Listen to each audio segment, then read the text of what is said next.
그 다음에 22절로 26절에 보면 엘리가 두 아들들을 책망을 합니다.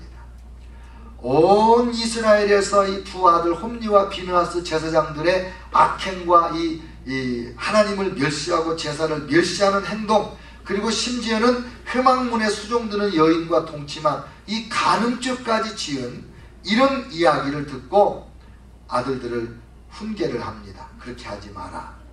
너희가 사람에게 죄를 지으면 용서받을 길이 있지만은 하나님에게 죄를 지으면 누가 너희를 하나님 앞에서 중재할 자가 있겠냐. 그랬는데 성경은 뭐라고 말하냐면 그들이 자기 아버지의 말을 듣지 아니하였으니 이는 여호와께서 그들을 죽이기로 뜻하셨습니다라. 이렇게 다 결정이 되어 있어요. 그리고 27절부터 34절까지에는 이제 무명의 하나님의 사람이 나타났어요. 이 무명의 하나님의 사람은 하나님의 음성을 듣고 와서 예언을 하는데 무서운 저주의 예언을 하는 거예요.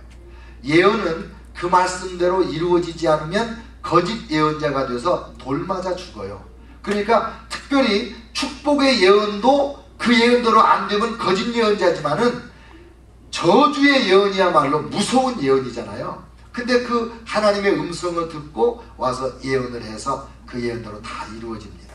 근데 그 저주의 내용이 몇 가지로 구분이 되어, 첫째, 너희 아론의 후손들은 하나님이 얼마나 사랑해서 너희가 제사장이 되고 하나님 앞에 향을 피우게 하고, 그리고 하나님 앞에 에봇을 입고 하나님을 섬기게 하고, 그리고 백성들이 드리는 화제 제물을 너희의 양식으로 주지 않았느냐. 이게 보통 특권이냐. 이런 엄청난 은혜를 입은 너희는 농사도 짓지 않고 하나님 앞에서 먹고 살 길을 주고 하나님과 백성들 사이에 제사장으로 일하게 해줬는데 어찌 너희가 이 제사를 멸시하고 이런 망령된 짓을 할 수가 있느냐. 29절, 그런데 너는 어찌하여 내 자녀들을 나보다 더 중하게 여기고 가장 이스라엘 백성들이 드리는 제물 중에 좋은 것으로 너희들의 배를 채웠느냐. 하나님이 엘리를 책망하십니다.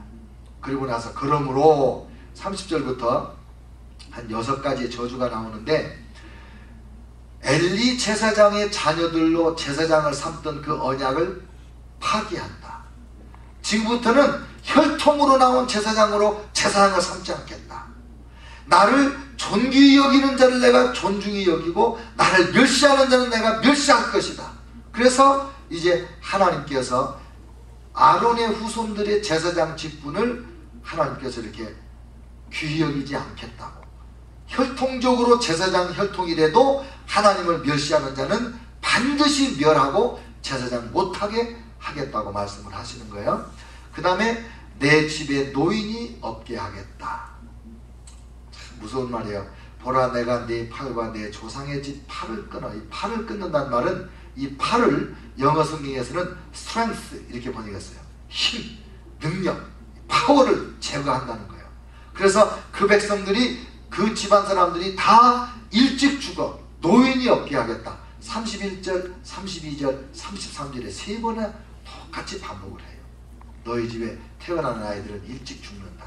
너희 집안에 노인이 없을 거다. 굉장히 무서운 말이잖아요.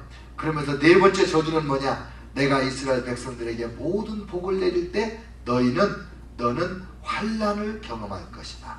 그 다음에 5번째, 내 후손 중에 내가 죽이지 않고 남겨주는 내 후손들도 있을 텐데 그들이 너의 근심거리가 되고 너를 슬프게 만들고 너를 쇠잔하게 만드는 원인이 될 것이다. 그래서 남아있는 후손이 근심거리, 걱정거리, 저주거리가 된다. 그 다음에 홈리와 비느하스는 한날에 죽을 텐데 그것이 증거가 된다 이거예요. 홈리와 비느하스가 한날에 죽으면 내가 너에게 말한 모든 것이 지금 다 이루어질 걸로 알아라. 여러분 3장에 가면 여호와의 음성이 들리잖아요. 사무엘에게 사무엘아 부르는 사건이 나오잖아요. 근데 엘리 제사장은 오랫동안 하나님의 음성을 들어보지를 못했어요. 처음에는 많이 들었겠죠. 근데 못 들어가지고 3번째 왔을 때가 눈치를 챘어요. 아이고, 사무엘을 하나님이 부르는구나. 엘리 제사장은 지금 하나님과 관계가 많이 어두워진 거예요. 근데 이 무명의 하나님의 사람이 하나님의 음성을 듣고 와서 저주의 예언을 전달하고 갔습니다. 참 이 내용이 무거워요. 근데 오늘 이 말씀 속에 단락별로 우리가 교훈을 좀 살펴볼 필요가 있겠어요. 첫째로 12절로 17절에서 홈니와 비느하스가 악한 행동을 했는데 이 말씀에 참 가슴이 무겁게 느껴지는 말이 있어요. 12절에는 엘리의 아들들은 행실이 나빠 여호와를 알지 못하더라.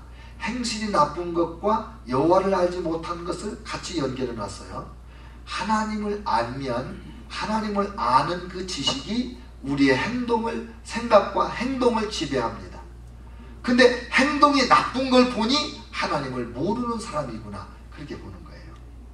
근데 요즘에 문제가 뭐냐면 우리 한국 교인들은 성경을 열심히 읽고 성경 공부, 제자원리를 많이 하니까 지식적으로는 하나님을 많이 아는데 그 말씀대로 살지 않아요.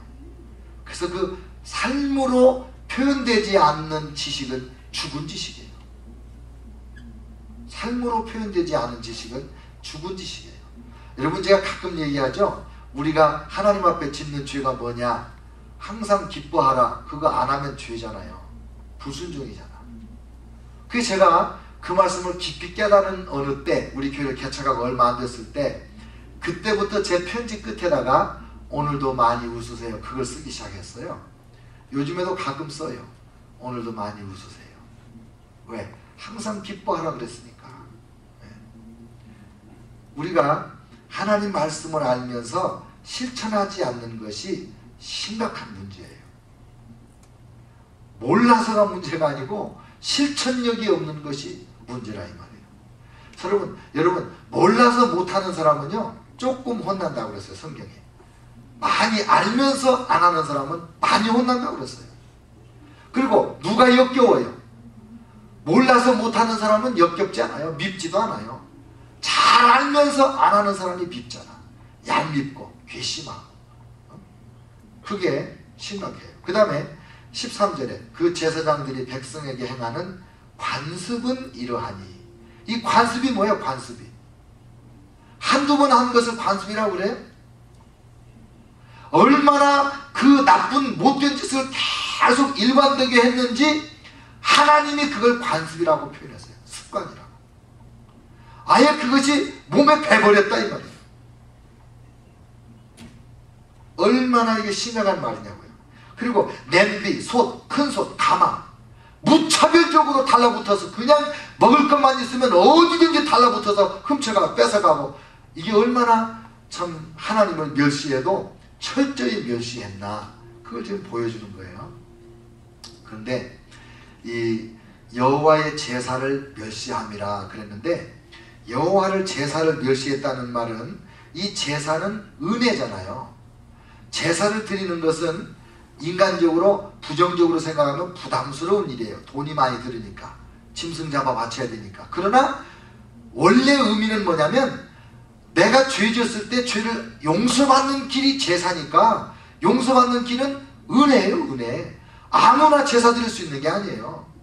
근데 그 은혜의 수단인 제사를 멸시했으니 백성들이 은혜 없이 살도록 만드는 거고, 또 제사를 드림으로 하나님과 관계가 회복되잖아요. 근데 이 제사를 멸시했으니 하나님과의 관계 회복의 길을 끊어버린 거예요.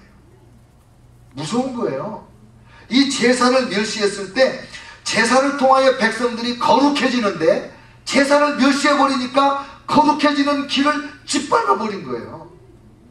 백성들이 은혜도 잊어버려 관계 회복의 길도 막혀 거룩할 수 있는 그런 수단이 상실돼, 더군다나 하나님의 복받는 길이 제사인데, 제사를 드려서 하나님 앞에 정결함을 얻고 하나님을 기쁘시게 할 수 있는 사람이 돼야 복을 받는데, 이 제사를 멸시했으니 백성들이 복받는 길도 가로막았어요. 얼마나 큰 죄인지 몰라요.